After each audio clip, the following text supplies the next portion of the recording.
Today, we're going to be learning about water quality indicators. As you go through this PowerPoint, make sure that you're taking notes on the page that looks just like this. Let's go ahead and get started.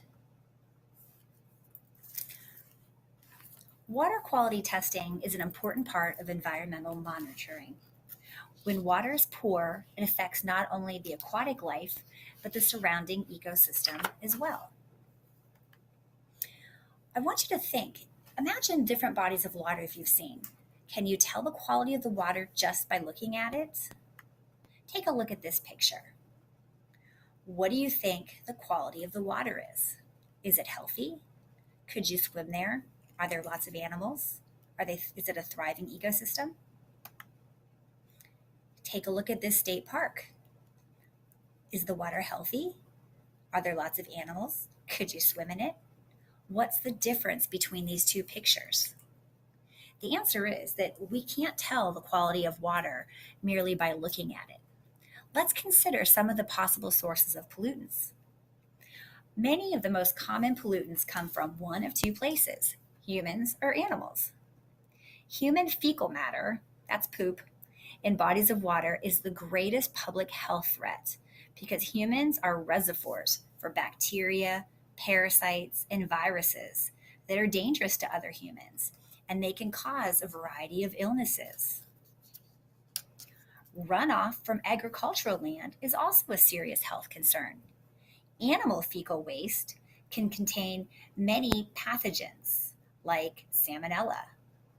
Pet waste also can pose health threats to humans. Did you know that a single dog feces contains more than 40 million bacteria, and it's equivalent to nearly 7,000 bird droppings? Pretty disgusting. So when we think of all of the different ways that humans impact our water, even runoff from fields, lawns, and parking lots can wash directly into nearby waterways when it rains. It can carry with it any pollutants that might have been on the land. Even washing your car or watering your grass can carry potentially harmful pathogens into the water. The most common illness arising from contact with polluted beach water is gastroenteritis, an inflammation of the stomach and the intestines that can result in vomiting, diarrhea, cramps, and fever. You can also see things like rashes and infections of the ear, your eye, your nose, and throat. It's very important that we monitor the quality of our water and our ecosystem to keep our humans and animals safe and healthy. Consider this scenario. You have a pond on a piece of pasture land near your house where you love to go fishing. Recently, you notice there's a large amount of green film forming on the surface. When you disturb the green film with a stick, you notice that a few fish are floating on top of the water. What do you think is happening? Why do you think this is happening? What can you do to prove it? Well, this is a question that you should be able to answer by the end of this screencast. What can we do to prove it? Well, we can do some water quality testing. Today, we're going to talk about some different indicators that we would look at as we do our water quality testing. The first one we're going to look at is the amount of dissolved oxygen in the water. Dissolved oxygen is just like it sounds. It's oxygen gas dissolved in water. Now, most aquatic organisms need a measurement of at least 5 to 6 ppm, which we call parts per million, to survive. If you look at the range of dissolved oxygen, you can see that striped bass need 5 to 6, white perch 5 to 6, and then we start to get to things like worms and spot, 2 and 1. So most of our fish that we would eat need that higher level of dissolved oxygen. Now, what's going to make the dissolved oxygen higher or lower in certain areas? Well, there's 4 main things that can affect it. The very first is the temperature. Okay. Second, decaying organic material in the water. Third is the stream flow. And lastly is human activities. If you take a look at this probe, this is similar to the type of instrument that we'll be using when we do our water quality testing. If you take a look here, and you can see on this paper that oxygen gets into the water by doing things like mixing with the wind, waves, currents. That adds the oxygen from the atmosphere into the surface water. We also have plants and seagrasses, and they add oxygen into the water as well through photosynthesis. Now, mixing with river and ocean water can raise the level and lower the level of the amount of oxygen. If you look at this paper here, you can see in the picture that there's things that also remove dissolved oxygen. Number one, respiration and the breathing from animals. They're using that oxygen. When organic matter, things like poop, dead phytoplankton cells, plants, animals that have fallen to the bottom of the surface waters, when those things start to decay, they also remove oxygen from our water. The second level that we look at is the level of nitrates. Nitrates are a primary plant nutrient. Only a small amount of nitrates is needed when we're using plants. Nitrates are found in things like your fertilizers, they're found in compost, they're found in industrial wastewater. Might affect it as well. So if you think about nitrates as a fertilizer or something you would find in fertilizers, excess nitrates can cause something called an algal bloom, which basically means making the algae very, very rapidly expand. Essentially, you're fertilizing the algae, right? And we don't want algae because the more algae we have, the lower the water quality can be. So an algal bloom is defined as a rapid spread of algae. Take a look at this picture here. That's not a beautiful green golf course. That's actually a lake that's covered with algae.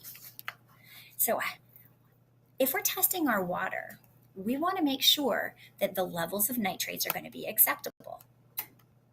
The level should stay below 1 gram per milliliter for normal plant growth. The higher the level of nitrates, the better the chances are that organisms will die. Well, how do these nitrates get into our water? Number one, they can come from agricultural runoff. They can come from animal feedlots, lots of animals eating and pooping in the same place, right? And industrial wastewater. Animal waste has a really high level of nutrients in it. Poultry and hogs have very, very high nitrogen waste. And there's a lot of things that farmers do to be able to control the nitrates and keep them out of the waters and to prevent this. One of the things that they can do is compost their waste.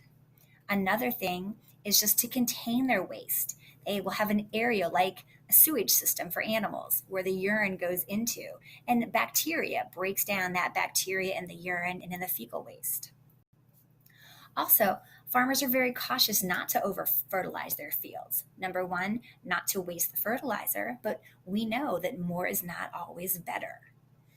And lastly, farmers test soil in their fields to see what type or how much, if any, fertilizer is actually going to be needed. I'm sure a lot of people have heard of pH. pH is the measure of how acidic or how basic a substance is. If you take a look at this picture, you'll see that the pH runs from 0 to 14. Between 0 and 7 is an acidic substance, and between 7 and 14 is more basic. You'll see some examples there. 7 is considered neutral. Well, if you have a pool or if you have a fish tank or a hot tub, you might have to test the pH, and you use these simple little pH test strips.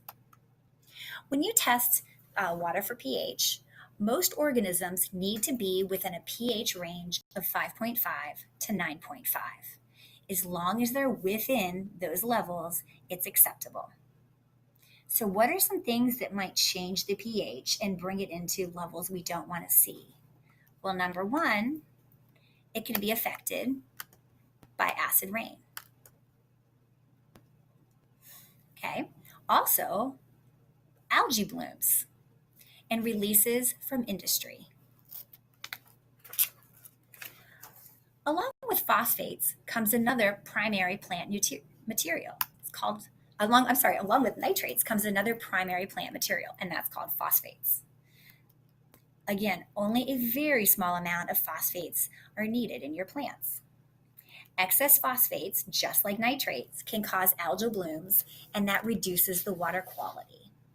Okay, those algal blooms start to take in some of the oxygen that we would want to have in the water for our living organisms. Now, when we're measuring phosphates, an acceptable level is below 0.1 milligrams per liter. Anything higher than that are going to cause our organisms to die. Very similar to the nitrates, phosphates are affected by agricultural runoff, urban runoff, so runoff from your streets and your cities, animal feedlots, and industrial fertilizer. So, for example, when you apply fertilizer excessively or before a rainstorm, it can wash off the lawn and get into your gutter. Then it can get into the storm sewer system and then into our rivers or lakes. Once the water has those extra nitrates, remember they have the same effect on algae as it would have on lawn. They make it grow. We know overgrown algae can have a devastating effect on a lake or a stream. It can consume all the oxygen and essentially suffocates the fish and other wildlife. Take a look at this picture here. What do you think will happen if algae and plants overpopulate a body of water? On to our next indicator, temperature. Temperature is very important in the water in our ecosystem. Most aquatic organisms live within a range of 32 to 90 degrees Fahrenheit. That's the same as 0 to 32 degrees Celsius. Remember, water has a high specific heat, so it takes a lot of heat energy to change the temperature, and it changes very, very slowly.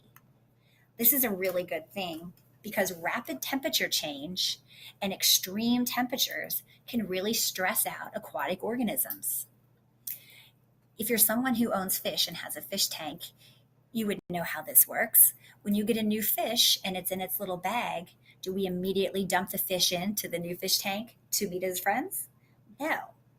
That fish has to stay in the water and in a baggie. And it stays in there until it assimilates with the temperature of the fish tank so he can get used to it. Otherwise, we find our poor fishy doing the backstroke. Well, what are some things that might affect the temperature in the water? Very simply, the air temperature, of course, over time, warmer days, is going to make our water warm up. The amount of shade an area gets will affect the water. And soil erosion. I